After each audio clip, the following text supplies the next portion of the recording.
વાહ રે ગુજરાત પોલીસ વાહ, પ્રજાની રક્ષક કહેવાતી પોલીસ વાલ્મીકી સમાજની જ કેમ ભક્ષક બની જાય છે? જી હા મિત્રો, અત્યારે આપણે બધા જ લોકો જાણીએ છીએ કે પાર્શ્વનાથ ટાઉનશીપની ઘટનામાં વાલ્મીકી સમાજના એક પરિવાર સાથે ખૂબ જ ખોટું થઈ રહ્યું છે. ત્યારે એ ઘટનામાં આવ્યો છે કંઈક નવો વલણ. શું છે ઘટના, એ જાણવા માટે બના રહેશે વિડીયોના અંત સુધી. તો નમસ્કાર મિત્રો, હું છું આપનો દોસ્ત નીરવ વાઘેલા. બધાના જય માતાજી, જય મા ખોડિયારના આજના નવા વિડીયોમાં બધાનું હૃદયના ભાવથી સ્વાગત કરું છું. મિત્રો, આપણે બધા જ લોકો જાણીએ છીએ કે અલ્પેશભાઈ વાઘેલા જે પોતે પાર્શ્વનાથ ટાઉનશીપમાં રહે છે, જે પોતે વાલ્મીકી સમાજથી છે, અને એ જ સોસાયટીના લોકો, જે સોસાયટીમાં અલ્પેશભાઈનો પરિવાર રહે છે, એ જ સોસાયટીના લોકો છેલ્લા 3 વર્ષથી અલ્પેશભાઈ લોકો સાથે ઝઘડા કરી રહ્યા છે, એમને ત્રાસ આપી રહ્યા છે. એના વિડીયો પણ, એના પુરાવા પણ આપણે લાસ્ટ વિડીયોમાં જોયા છે, અને એના સિવાય પણ હજી ઘણા બધા વિડીયો છે જે આવનારા વિડીયોમાં હું તમને બતાવીશ. મિત્રો, આ સમગ્ર ઘટનામાં પાક્કા પુરાવા છે કે અલ્પેશભાઈના પરિવારને છેલ્લા 3 વર્ષથી આ લોકો હેરાન કરી રહ્યા છે, પરેશાન કરી રહ્યા છે, ત્રાસ આપી રહ્યા છે.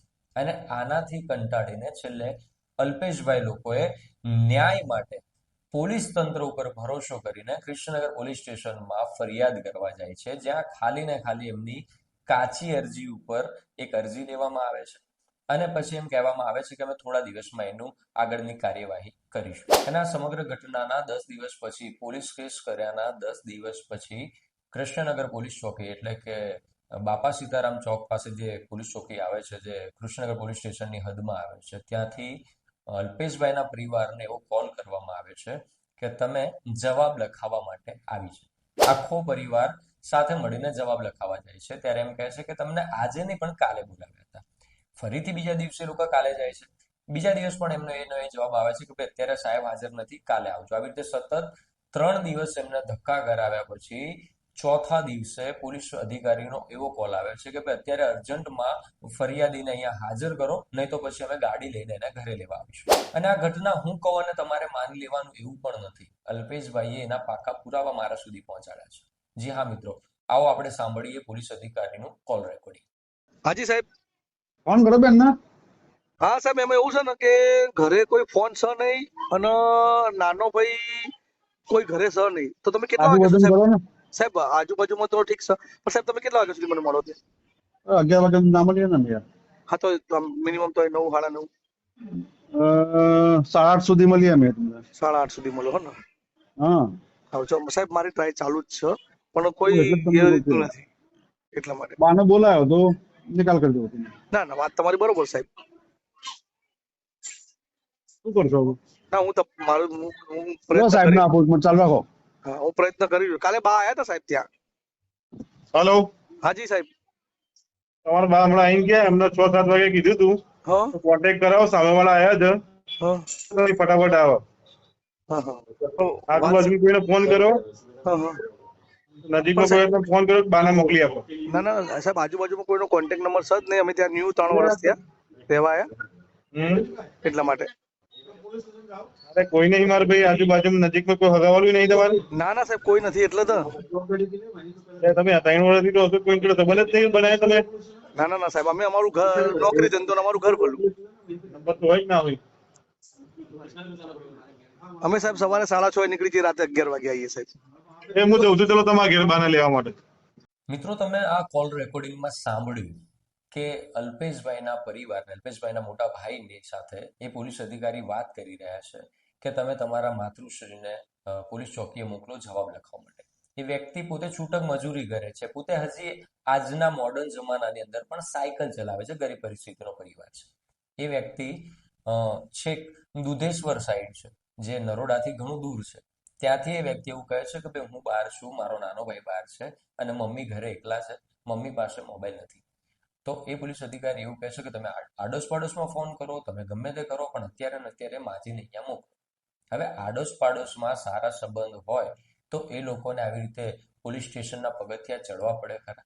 જો પાડોશી એમને આટલી હેલ્પ કરતા હોય કે સપોર્ટ કરતા હોય તો એમને ન્યાય માટે પોલીસ સ્ટેશને જવું પડે ખરા?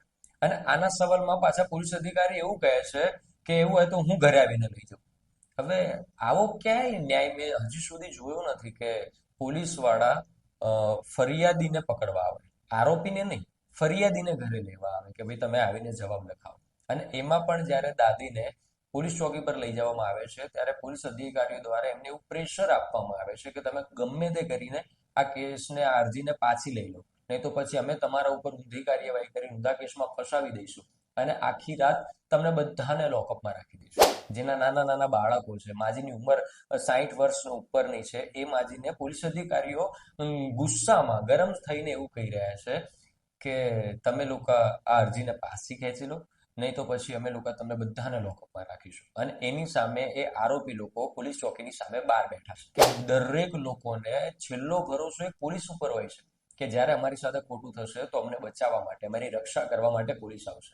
પણ આજકાલની પોલીસ છે ને પૈસાથી તોલાઈ જાય છે કે આરોપી બહાર બેઠા છે, શાંતથી બેઠા છે, ઇન બિન દિનમાં એકદમ સરસ મજાના તૈયાર થઈને બધા જ આરોપી બહાર ઉભા છે અને પોલીસ વાળા આરોપીની જગ્યાએ ફરિયાદીને ધમકાવી રહ્યા છે કે તમે ગમે તે કરો, અત્યારે આ અરજી પાછી લઈ લો, નહીં તો તમને બધાને લોકઅપમાં રાખવામાં આવશે. એનો મોટો દીકરો, એ માજીના મોટા દીકરા અલ્પેશભાઈના મોટા ભાઈ એવું કહી રહ્યા છે કે ભાઈ અમે અમારા પરિવારને પૂછીને ડિસિઝન લઈએ. ત્યારે પોલીસ અધિકારી એવું કહે છે કે તને બહુ ખબર પડે છે, તું બહુ હોશિયાર છો, આવી જાય કોમ્પ્યુટર ઉપર બેસી જાય, અરજી તું લખી લે, તને બધી બહુ ખબર પડે છે, તારે ઝઘડા કરાવવા છે, આમ છે તેમ. અને જે વ્યક્તિ છેલ્લા 3 વર્ષથી હેરાન થઈ રહ્યો છે તો એટલું તો કહે ને કે સાહેબ અમે એકવાર અમારા પરિવારને પૂછી લઈએ. આપણે કોઈની સામે આપણે એવો પણ કેસ નથી કર્યો કે સાહેબ એને મને ગાળ દીધી કે અમારી સમાજ ઉપર બોલે એટલે એને ફાંસી થવી જોઈએ, પણ એને પૂરતો ન્યાય તો મળવો જોઈએ. કોઈ વ્યક્તિ ઘર ઉપર પથ્થરમારો કરે છે, લાકડીઓ લઈને મારવા આવે છે અને પોલીસ અધિકારીઓ એવો પ્રેશર આપે છે કે તમે ભલે એને જે કર્યું એ તમે અરજી પાછી ખેંચી. હવે આ પોલીસ ઉપર આટલું પ્રેશર ક્યાંથી આવ્યું?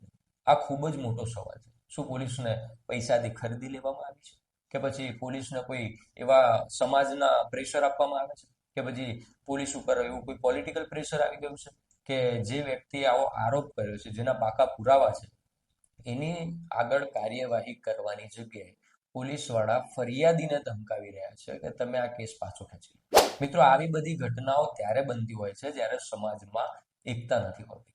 તો મિત્રો, સમગ્ર વાલ્મીકી સમાજના તમામ ભાઈઓને નમ્ર અપીલ કરું છું કે આવો આપણે સાથે મળીને અલ્પેશભાઈના આ દુઃખમાં ભાગ લઈએ અને અલ્પેશભાઈને સપોર્ટ કરીએ અને અલ્પેશભાઈને ન્યાય અપાવીએ. તો મિત્રો, આ સમગ્ર ઘટનામાં તમારા શું અભિપ્રાય છે એ કમેન્ટ બોક્સમાં જરૂરથી જણાવજો. આ વિડીયોને લાઈક કરવાનું ભૂલતા નહીં, ચેનલને સબસ્ક્રાઇબ કરવાનું ભૂલતા નહીં. એની સાથે આ વિડીયોનો અહીંયા જ એન્ડ કરું છું. તો બધાને જય માતાજી, જય મા ખોડિયાર.